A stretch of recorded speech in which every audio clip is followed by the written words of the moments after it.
வேலையில இங்க வந்து காட்டாத. உன் பொண்டாட்டியை யாரும் கடத்தல. போலீஸ் ஸ்டேஷன்ல போய் கம்ப்ளைண்ட் கொடு. போலீஸ் கிட்ட உங்க பவரை யூஸ் பண்ணுவீங்க அதானே? அந்த தைரியத்துல சொல்றீங்க. அதான் சொல்றேன்ல, எங்களுக்கு எதுவும் தெரியாது சார். மீனாக்கு எதிரின்னு யாருமே கிடையாது. எல்லாருக்குமே நல்லது நினைக்கிறோம். அவளை அழிக்கணும்னு நினைக்கிற ஒரே ஆள் உங்க பொண்டாட்டி மட்டும்தான். ஒண்ணு சத்யாவை விரும்புறா, அவளை நாங்க சேர்த்து வைக்கிறோம். எந்த தப்பு நாங்க பண்ணல. ஆனா நீ இப்ப பண்றது பெரிய தப்பு. மீனா ஒழுங்கா விட்டு. யாரா இவன் சொன்னதே திரும்ப திரும்ப சொல்லிக்கிட்டு இருக்கான்? டேய், நீ குடிச்சிட்டு வந்து அவளை அடிச்சிருப்ப, உன் கூட வாழ முடியாம ஓடி போயிருப்பான். உனக்கு உன் பொண்டாட்டி கூட ஒழுங்கா வாழ தெரியல. நீ ஏன் பொண்ணு காதல சேர்த்து வைக்கிறன்னு நாடகம் வேற ஆடுறியா? முதல்ல வெளில போடா. என் பொண்டாட்டி இல்லாம நான் எதுவும் போக மாட்டேன். ஆளுங்களை வச்சு என் வீட்டுல இருக்க எல்லாரையும் நீ ஃபாலோ பண்ணிட்டு இருக்குன்றது எனக்கு நல்லா தெரியும். நேரம் பார்த்து மீனாவை கடத்தி வச்சு 2 பேரும் நடிக்காதீங்க. டேய், சொல்றது புரியலையா உனக்கு? வேற எங்கேயாவது போய் தேடு. அடுத்தவங்க வீட்டு பொண்ணை கடத்துறதெல்லாம் ஓ வேணா. போவடியா. இவெல்லாம் சொன்னா கேட்க மாட்டான். நீங்க முதல்ல போலீஸுக்கு போன் பண்ணுங்க. அதெல்லாம் ஒண்ணு வேண்டாம். நீ கொஞ்சம் சுமாரு. இருக்கிற பிரச்சனை பத்தாதுன்னு நீ வேற. ஏப்பா, நீ முதல்ல வெளியே போப்பா. ஏய், அதான் சொல்றாருல, போ போய் வேற எங்கேயாவது தேடி பாரு. போ. மட்டும் ஞாபகம் வச்சுக்கோங்க, மொத்த பேரை நான் இல்லாமக்கிடுவேன்.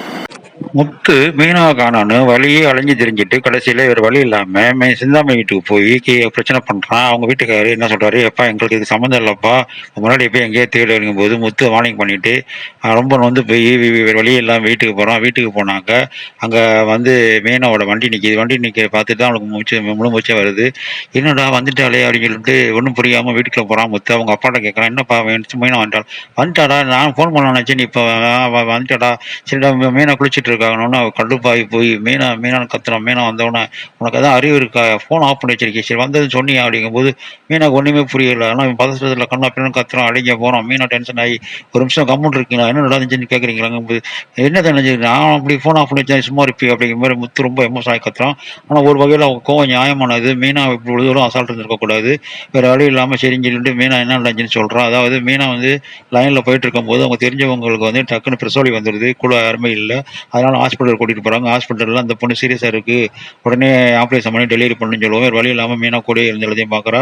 அந்த நேரத்தில் அவரோட ஃபோன் சுவிட்ச் ஆஃப் ஆகிடுது. அதாவது பேட்டரி குறைஞ்சி போயிடுது. அதனால் அவர் வழி இல்லாமல் அவனால் கான்டாக்ட் பண்ண முடியல. அந்த விஷயத்தை சொல்கிறா. என்ன சொல்கிறா, நானாவது யார்ட்டையாவது ஃபோன் நம்பர் வாங்கி உங்களுக்கு ஃபோன் பண்ணியிருக்கணும், அந்த பதற்றத்தில் விட்டுட்டேன் அப்படிங்கிற மாதிரி மீனா சொல்கிறான். அப்புறம் உண்மை ரியாலிட்டியை புரிஞ்சுக்கிட்டு முத்துவும் கொஞ்சம் காம் ஆயிடுறான். ஆனால் அவனோட ஆதங்கத்தையும் அன்பையும் வெளிப்படுத்த விதமாக தான் இந்த பிரச்சனை நடந்துச்சுங்கிற மாதிரி எல்லாம் 2 பேரும் உணர்ந்துக்கிறனால ஒரு கட்டத்தில் 2 பேரும் சமரசமாக போய் ரொம்ப ஹாப்பியாக இருக்கிறாங்க.